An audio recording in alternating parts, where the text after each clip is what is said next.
Nananawagan ngayon ang isang abogado na muling buksan ng ombudsman ang kaso sa umano'y Ghost Project sa bayan ng Sapang Dalaga, Misamis Occidental. Hanggang ngayon kasi, hindi pa rin nila nakikita ang sinasabing Integrated Bus and Jeepney Terminal kahit milyong-milyong piso na ang nailabas para sa proyekto. Narito ang report ni Almar Frusuelo.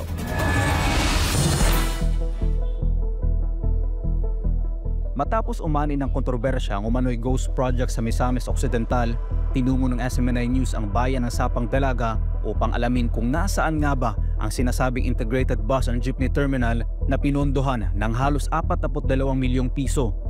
Pero ang nadatnan namin, malayo sa inaasahan. Ang naturang terminal ay proyekto mismo ng lokal na pamahalaan ng Sapang Dalaga sa ilalim ng pamumuno ng alkalde noon at ngayon Vice Mayor ng nabanggit na bayan na si Donji Animas. Sa ulat ng Commission on Audit noong taong 2021, nasa 40% complete na ang proyekto. Pero nang suriin namin ang mismong lugar, walang gusali, walang terminal ng bus at jeepney, at walang palatandaan na may konstruksyong naganap. Ayon sa mga residente, ngayon lang nila narinig na may ganitong proyekto. Okay ba o anak? Okay ba o anak? Nadi ay? Wala, sir. Para sa bus terminal? Wala akong sayawan, sir. Ayon kay Merlin Tumbo, residente sa naturang bayan at dati ng tumakbong alkalde sa kanilang lugar, nagtaka sila matapos na makita ang COA report na meron palang proyekto ang kanilang bayan na Integrated Bus and Jeepney Terminal, gayong wala naman silang nakitang bagong konstruksyon sa kanilang lugar. Bakit mayroon ditong COA na mayroon tayong bus terminal pero hindi natin nakita na may napatayo pa doon na bus terminal kasi wala naman silang lagyan ng billboards or any tarpaulin na mayroong bus terminal doon. Hindi namin alam kung saan galing yung project na yan, kay governor ba or kasi hindi naman siya nagsabi. Yun lang nakita namin na may report sa COA na 40% na ang accomplishment. So now, we have noticed na no other, kahit po wala eh. Sinubukan namin agad kunan ng panig ang lokal na pamahalaan ng Sapang Dalaga, ngunit walang opisyal ang umarap sa amin. Binigyan kami ng contact number ni Vice Mayor Donji Animas pero hindi rin ito sumagot sa aming mga tawag. Kasunod dito may ilang vlogger ang dumipensa at sinabing hindi totoo na may ghost project ang kanilang bayan dahil natagalan lang daw ito dahil sa land dispute. Sa panayam ng SMNI News sa isang abogado at may hawak sa naturang kaso na si Atty. Neil Aaron Balili, questionable para sa isang LGU na pumasok o gumawa ng proyekto na sa una pa lang ay may problema sa lupang pagtatayuan ng gusali. Kung meron ng land dispute, dapat munang isettle bago mag-prosper o ipagpatuloy yung project? Well, it's one of the requirements, no, that to ascertain the ownership and the validity of the title sa property owner before it can be subjected to any government project or procurement. Theoretically, it's very imprudent for the government to issue a notice to proceed, no, for a particular government project pag yung ownership ng property is disputed. That's very basic in procurement proceedings. You cannot do that. Mas nakapagtataka pa ayon kay Atty. Balili kung paano nakapaglabas ng pondo kung may problema pala sa lupang pagtatayuan ng terminal.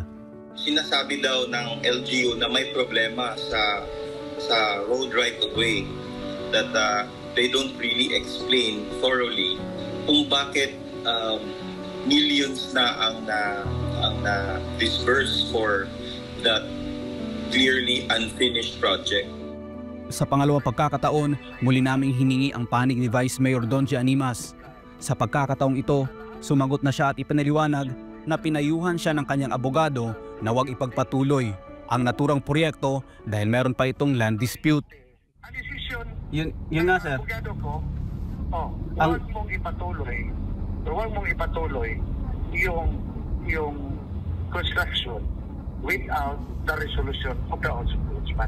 How many months sa tingin mo after the resolution? Mag-file yan ng complaint, mag-file yan ng... But anyway, Brad, Yun nga, sir, hindi pala, nag-advise pala yung lawyer mo, sir, na hindi ipagpatuloy yung construction. Bakit naka-release ng 41 million pesos? Correct. Yun nga, bakit naka-release ng 41 million pesos na hindi pala pinagpatuloy yung construction? Ganito, Brad. Why should I argue with you? Kung ano yung nakita ninyo, ipalabas nyo lang. Depensa naman ng ilang taga-suporta ni Animas na hindi umano ghost project ang tinutukoy na proyekto dahil tuloy-tuloy naman umano ang konstruksyon sa loob ng kanilang public market na binubuuan nila ng 3 phase. Pero nang pinuntahan ng SMNI News ang tinutukoy nilang Phase 1, Phase 2 at Phase 3, hindi bagong project ang tumambad sa amin, kundi rehabilitasyon lang ng lumang building na noon pang 1994 itinayo. Andito tayo ngayon sa bayan ng Sapang Dalaga, dito mismo sa public market ng nasabing bayan. Merong monumento sila dito nagsasabi, Sapang Dalaga City Public Market and Slaughterhouse, donated by the Government of Japan with technical cooperation of Japan International Cooperation Agency, the Public of the Philippines through the Department of Interior and Local Government as a token of friendship and cooperation. So, noong 1994 pa, ibig sabihin matagal na nakatayo ang gusaling ito, 1994 pa. Pagpasok natin dito sa loob mga ka-partners, dito yung sinasabi nila na mga stalls ng public market. Nilagyan ng mga stalls yung building na ng JICA na 1994 pa itinayo. Yung poste, the same poste, noong 1994 pa na nakatayo, nilagyan lang ng mga stall. So ito yung sinasabi nila na proyekto ng LGU. What I'm certain is when we asked the ombudsman to check this project, wala pa yan.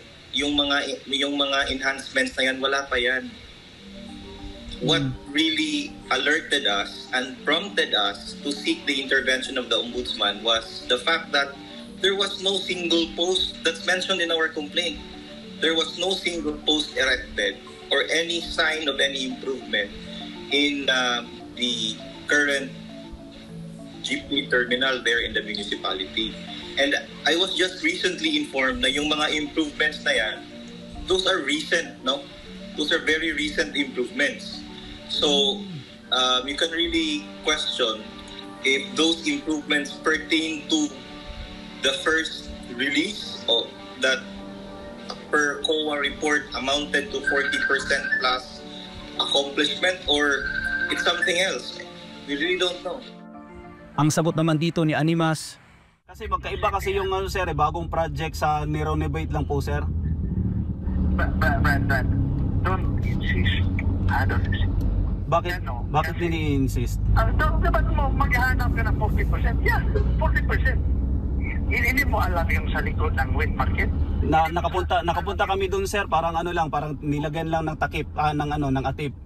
So yun na yung 41 million sir. Oh, how about it? Why should I explain to you? Ang tinutukoy ni Vice Mayor Animas na nasa likod umano ng wet market na 40% na nagkakahalaga ng 41 million pesos ay itong maliit na midsection. Kasunod nito, ipinakita namin kay Cebu-based engineer Benjamin Poblete ang kuhang video ng aming team sa sinasabi nilang Phase 1 ng proyekto. Sa tingin ko yung nakita ko kanina, yung pinadala mong picture, pinadala mo, nakita ko kanina, hindi yung 41 million. Gagastos lang yun ng 1 million to 1.5 million sa estimate ko lang. Sa estimate ko lang, yung poste nga ginamit ko lang poste. Parang pipe. Parang 4 inches pipe lang sa harap. Yung sa likod may mga poste lang maliit. Hindi naman masyadong malaki. Maliit na poste. At saka yung atop nila, parang ordinary lang. So sa estimate ko as a civil engineer by profession, gagastos lang yun ng 1 million to 1.5 million. Kapansin-pansin din ang bagong billboard ng proyekto kung saan iba na ang pangalan at halaga. Mula sa Integrated Bus and Jeepney Terminal, ngayon ay Integrated Bus and Jeepney Terminal Public Market Phase 2 na may halagang mahigit 30 milyong piso. Nakalagay din dito na sinimulan ang nasabing Phase 2 noong taong 2024. at matatapos ngayong darating na December 3, 2025. Pero walang bagong gusaling nakatayo at ilang araw na lang, sasapit na ang Disyembre, halos hindi pa tapos ang sinasabing Phase 2. At the very least, is really suggestive that an irregularity has attended the transaction. Because yung name of the project, it has to be certain from the time the purchase request is prepared up until the time the notice to proceed or the notice of award is issued by the LGU. Dapat yung title ng project at saka yung amount, dapat mag-coincide talaga yan sila. So, pag sinasabi mo na nag-iiba yung mga figures at saka pangalan, that is definitely suggestive of something irregular and anomalous. Para naman kay dating Defense Secretary Norberto Gonzales, hindi na bago ang ganitong mga kaso. Ay, alam mo, talagang nararamdaman ng mga kababayan natin yan. Ang korupsyon talaga, hanggang doon na nararating yan. Totoo yan.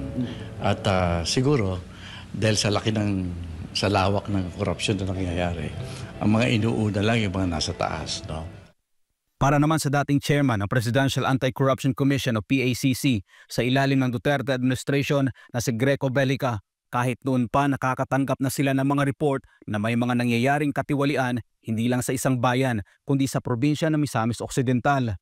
O naman, syempre lahat sila pasok dyan eh. You know, yun nga po, totoo po yan. Dahil nagbibigay ng pondo sa mayor, sa governor, lahat talaga involved dyan. Dyan sa Misamis, yung congressman, governor, mayor dyan, contractor. Yun ang mga sinasabi sa amin dyan. Nasa report na namin nun yan sa PACC, sila mismo contractor, yung congressman yung tatay, mayor at governor yung mga anak. No, siyempre, damay-damay na yung pondo ng tatay, binigay rin sa mga anak, tapos sila rin ang contractor.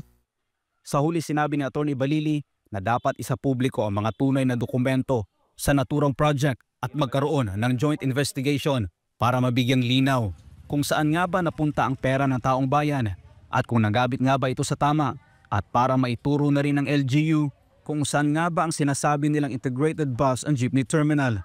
We are contemplating to request the new leadership under Ombudsman Remulla to reopen this case. And we would ask for a joint investigation with the COA and the Office of the Ombudsman so that we could really get into the bottom of this. Because as what you've said, there are seeming discrepancies in terms of the project description and the amount appropriated and spent. So we have to check this one out because this is public funds in the millions, not just by thousands. Para sa Diyos sa Pilipinas, kung mahal Almar Forsualo, SMNI News.